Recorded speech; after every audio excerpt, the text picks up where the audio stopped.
Welcome to Private Banking Strategies Podcast with Vance, Lowe, and Seth Hicks, your secret weapon to protect your assets and never have to start over financially again. Vance and Seth help high net worth individuals, families, business owners, and investors structure an asset-protected, tax-free fortress for their families.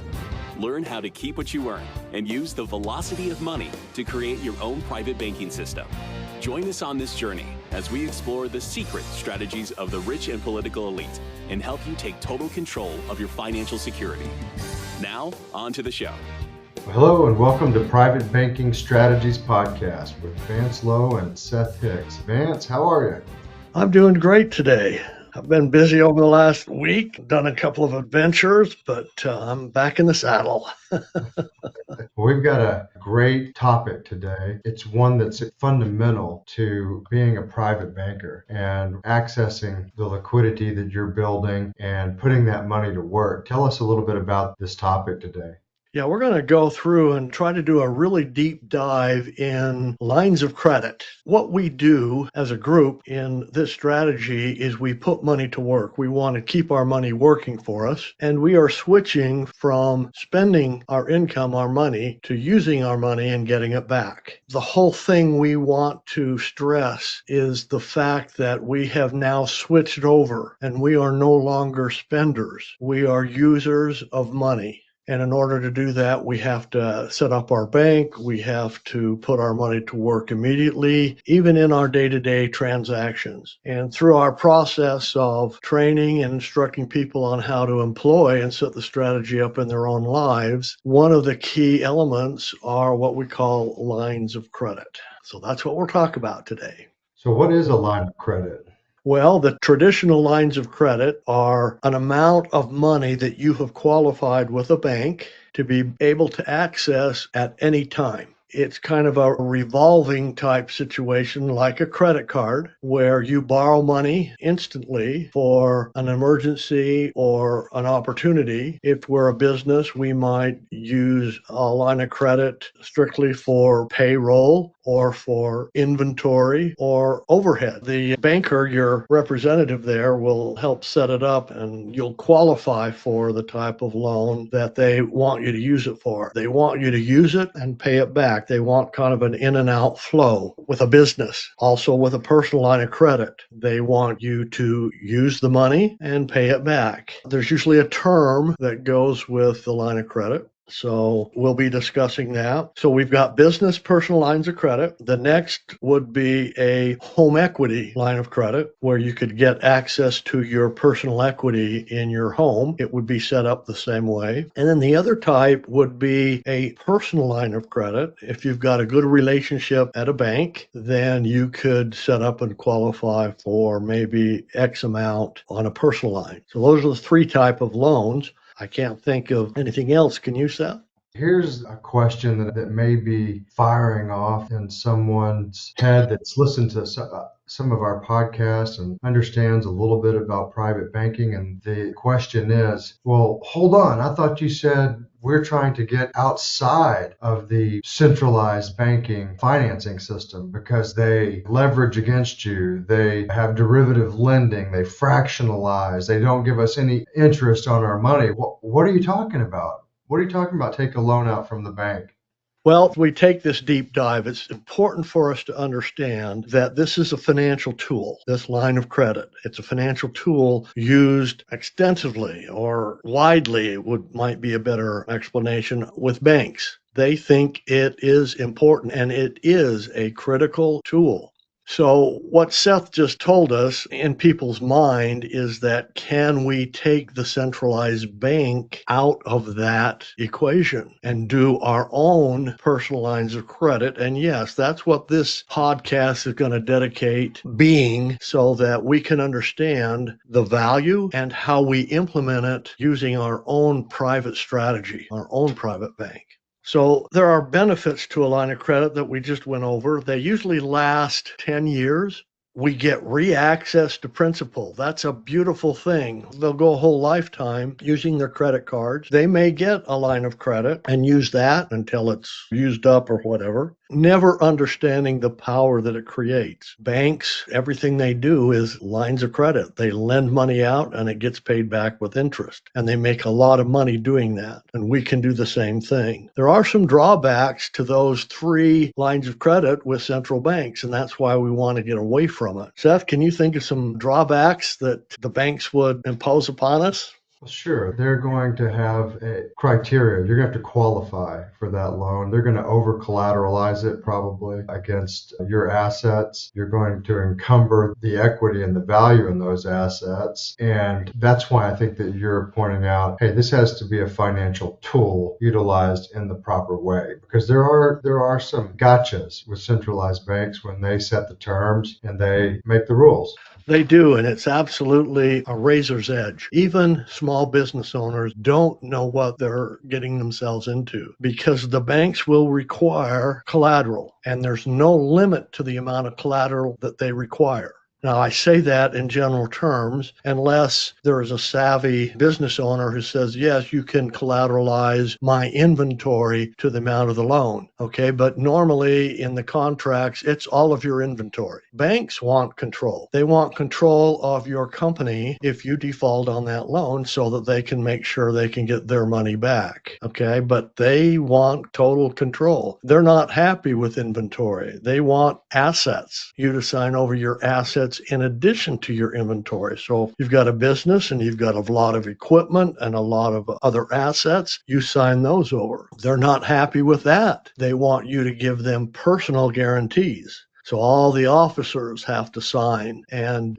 guarantee personal assets to make sure that that loan is satisfied. It just goes on. The other thing that is really inhibiting is the personal information that you have to divulge. In order to qualify for the loan, you've got to give them everything that you do. I don't think they have to, but they want the additional information because information is power. Again, information is control. So they will ask all kinds of questions, not even pertaining to your company or your business. They want to know all your income sources. They want to know where all that source of money is. They want, if you've got cash value in life insurance, they want you to list it. They want all of it, plus your tax returns. So you would think that that would be enough. It's not. In addition to that, you have to continue to re-qualify on a business loan. They may make it every quarter. Update us on your financials, update us here, update us there. So it's very ominous in dealing with the banks. Then you go to a home equity line of credit. You have to divulge all of that information. You have to sign all your collateral over to the bank. If you default, they get the home. You have to also sign over personal assets on a home equity line of credit. On a personal line of credit, it's the same thing. You're going to assign as collateral to the banks everything you've got. So now I'm sure I'm being probably worst case scenario, but that seems like every time I hear about this, it gets worse and worse. It doesn't get any better. But one thing we recommend, Seth, is that everyone who has equity in their home, when you do not need the money, you should actually get a HELOC, a home equity line of credit. Not a home equity loan, a home equity line of credit. That way, it really doesn't cost you anything to set up. The only time you're going to pay money back is when you borrow money, and I think it's some interest plus 1% or something. There's one more negative, and it's an unknown, and I've got clients right now who've been bitten by this. They can recall the loan anytime they want. It's not you saying you want to end it, which I guess we could, but on an outstanding loan where you've borrowed money and you're paying it back, they could recall that loan right in the middle of that and switch it to a home equity loan. Yeah, you've got one thing that we've seen and we've written about before is like when Wells Fargo stopped making home equity lines of credit and they just said, we're not going to make that cash available on your home equity line of credit anymore. So whatever's outstanding, I guess you have the opportunity to pay back, but you don't have a cyclical ability to access your cash or access equity. You don't have any liquidity. Right. And they also give you a time frame. You've got an outstanding loan of $20,000 over there. We'll give you 30 days or 60 days to pay that off, or we're going to switch it to a normal loan. And that jacks the interest rate as far as the upfront interest, the volume of interest that you're going to pay. Well, so with all of these things considered, you mentioned on a razor's edge in the decision making of when you're going to use centralized banks for liquidity through HELOCs. Give us some examples of why you should or why you shouldn't use those, and what would be proper purposes and what would be improper purposes for a HELOC or a personal line of credit. Okay. Well, I tell people all the time that if we cannot qualify for one of these banking contracts, these money warehouses that we describe, these insurance contracts, the second best strategy would be to get a home equity line of credit, because you get re-access to the principal. And you can use it over and over again. You can start getting multiple touches on that. The drawback is you don't get the interest and you don't get the profits when you do have a home equity line of credit, but it's instant cash. In many states, you actually get a credit card or you get a checkbook and you just write it out and give it to them. So if it's an opportunity out there, if you have something that you know is absolutely fantastic, you can just write a check out for it against that. Well, I think that's probably one of the main advantages for the line of credit. Also for emergencies. Somebody gets sick or somebody gets hurt, there's instant cash right there. You may have maxed out a credit card or something else like that. It's not to be used for consumption.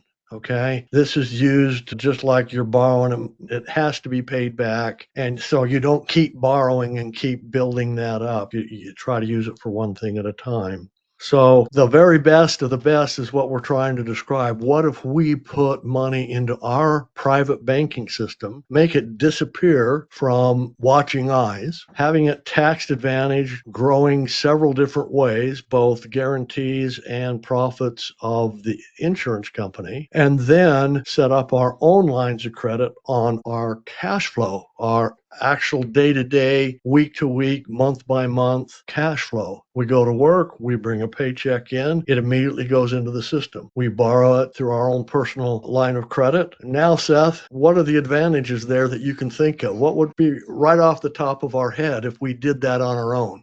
So we shifted from using a centralized bank like Wells Fargo or Bank of America to have a HELOC or a personal line of credit. We're going to create the same strategy, but we're going to do it through our own banking system and structure through a carefully designed whole life insurance contract. So that's the premise. And when you set up your own banking system, you don't have to qualify for any financing. You don't have to reveal financials or P&Ls or balance sheets. You don't have to do any type of invasive disclosure whatsoever. And so you've got a totally private transaction. It's not on the public record. It's not public knowledge as to what type of leverage you have against your assets. Whereas compare that with HELOC or personal line of credit that's collateralized, you're going to see liens on the public record against your business, against your house, against your automobiles, against whatever type of assets you have in the form of deeds of trust or mortgages, in the forms of UCC-1 financing statements, auto liens, etc. So this, in contrast, is totally private. You're able to re-access that principal like you were describing and get multiple touches on the same dollar over and over. But instead of the bank making the interest and the profits, your own banking system is making the interest and the profit. Did that story feel like it was about you? Do you feel like you are generating a lot of revenue but are not moving forward as fast as you would like? Do you feel you should be making more progress toward your financial goals? Do you feel stuck? Let us help you get unstuck. Are you ready to take action and get your own private bank? Please visit us at www.privatebankingstrategies.com.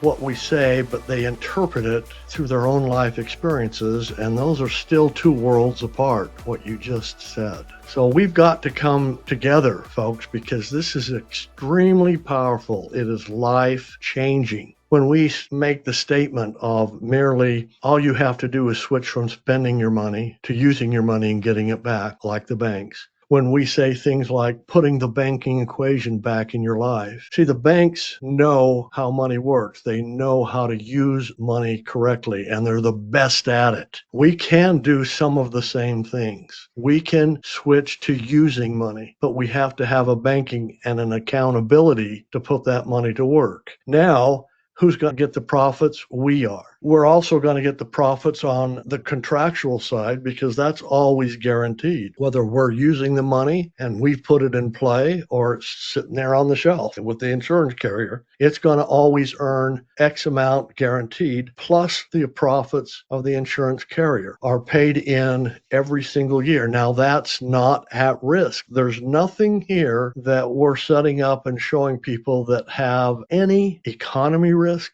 any risk of theft, any market risk. The insurance company can never come back and say, oh, well, we had a bad year this year. That money we paid in profit last year, we need that back. It's called yield, folks, and you really need to know and start asking banks and your investment places, what is the yield on these accounts? And I know, Seth, we've said this several times in several podcasts. Yield means money put in the account that cannot be reversed. If it's average rate of return, it is a fictitious number. Mathematically, it's correct. Okay, and that's what the advisors and the brokers are all going off of. Well, no, these are the correct numbers. This is the average, but it has no correlation to what people made in those accounts. None whatsoever. And I'm hoping our new president, he's really going after some things in the SEC right now to make this more honest and more fair for the person investing. Right. You named some really great benefits and values, your private banking line of credit. So it's in a system whereby it's compounding and growing year after year, and you're reaping the benefits of being an owner in that life insurance company. They're paying you dividends. Is it something that can go backwards? I mean, we talk about this. It's even actually a pillar. It's one of the 7 pillars of private banking strategies. And folks, I'll drop a little gift benefit, which we always offer on our podcast. If you hit up our website, we've got a free book offer there that will teach you more about this type of stuff. And if you stick around till the end, we're going to also give you another gift from Vance and I. So Vance, tell us more about that. Okay, well, if you've ever thought that you would be financially a place 5 years from now or 10 years later, especially when we first started working, most of us were sadly disappointed. No, I can't really see any difference. The numbers have changed, but the flow I'm building up, wealth that I'm trying to build up is not there. And that was designed on purpose for us to spend money. We were taught virtually nothing how money works. We think we know how money works, but we spend our money. And we know if we've listened to anything about money that we should never, ever spend principal. A lot of people kid themselves and think, oh, well, your paycheck is not principal. Your principal is the money you use for investments, but the money coming in off of that is not principal, so they spend it. Folks, the banks don't spend money. They always, in every case, get it back. Well, what about their employees? What about their business? What about, all the equipment? They have first-rate furniture and everything else in those banks. And those bank buildings are worth a lot of money. They pay monthly payments on all of that stuff back to themselves. They have double or triple the money back on what it actually costs so they can stay updated. Their computer systems. I happen to know this because I have a son who does computer work and programming for many branches. And he programs all this stuff. He gets a lot of the stuff in, and they rotate or turn over to new product in the computer business anywhere as soon as 1.5 to 3 years. 3 years is the max. So on the private side, folks, what would life be like if we could get the money back and reuse it again and get the money back, all while we're bringing in new income? As we go along here, we talk about what it's like to run a town. The economy of a town is to attract new money coming in and hoping they lose less money at the back. If that happens, that town's going to prosper. You are your own mini economy. You've got to have more money coming in than is leaving your control. So more money coming in under your control versus leaving your control. That's the force of money. Money is always in motion, always. Just a lot of benefits there, and you just discover more and more as you practice the strategy.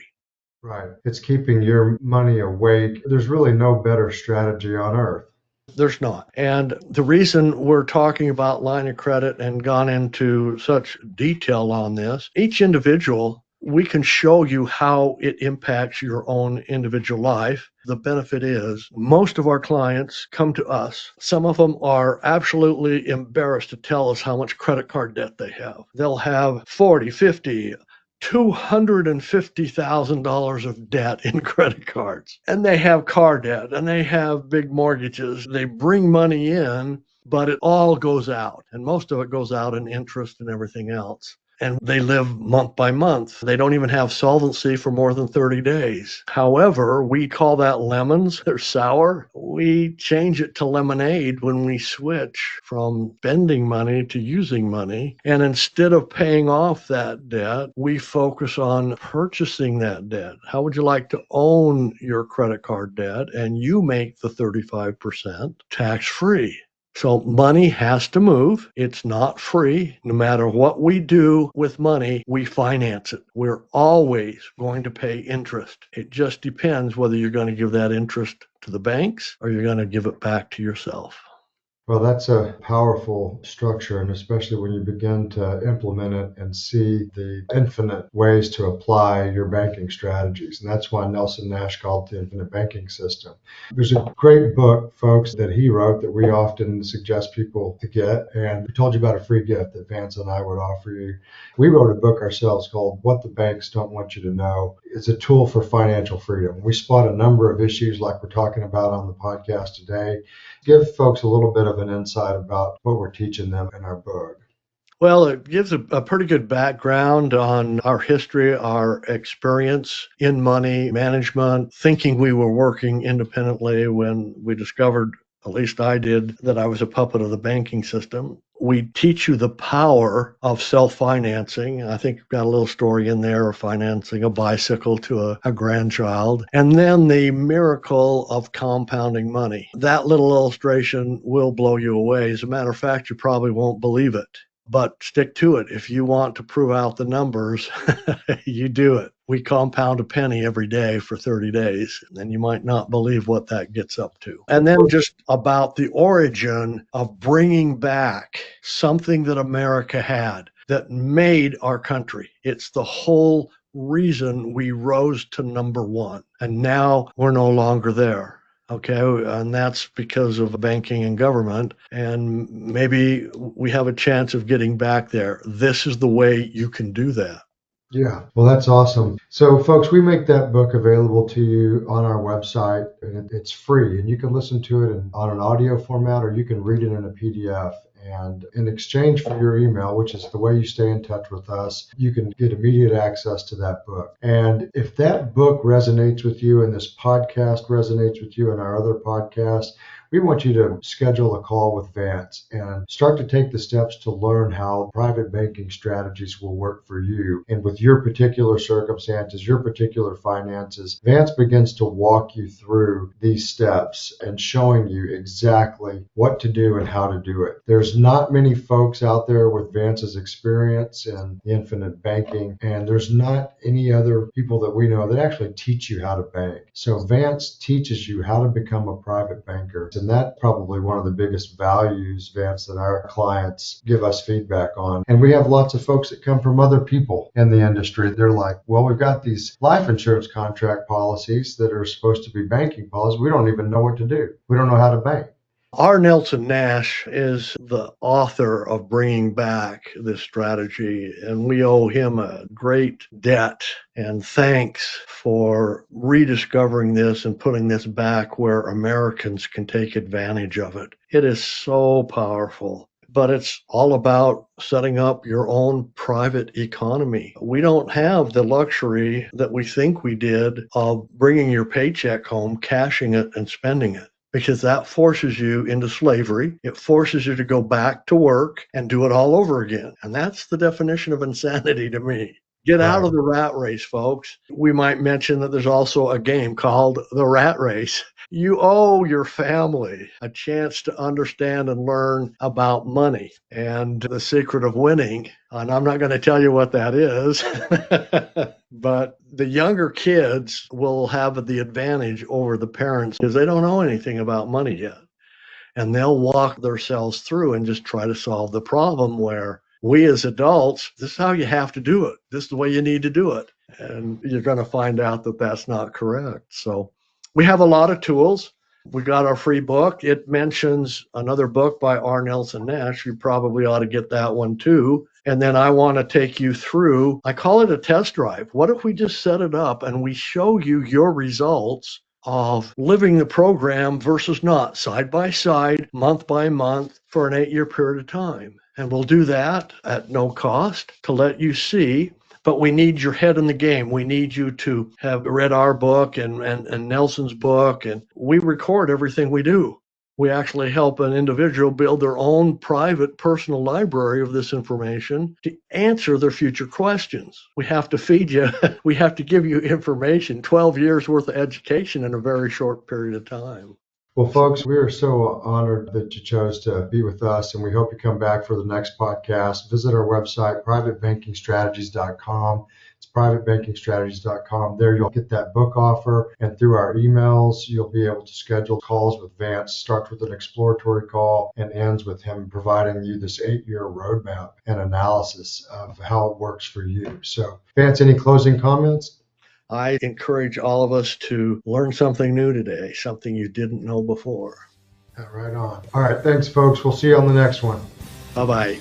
Did that story feel like it was about you? Do you feel you should be making more progress toward your financial goals? Do you feel stuck? Let us help you get unstuck. Are you ready to take action and get your own private bank? Please visit us at www.privatebankingstrategies.com. Thank you for listening to the Private Banking Strategies Podcast. Click the subscribe button below to be notified when new episodes become available.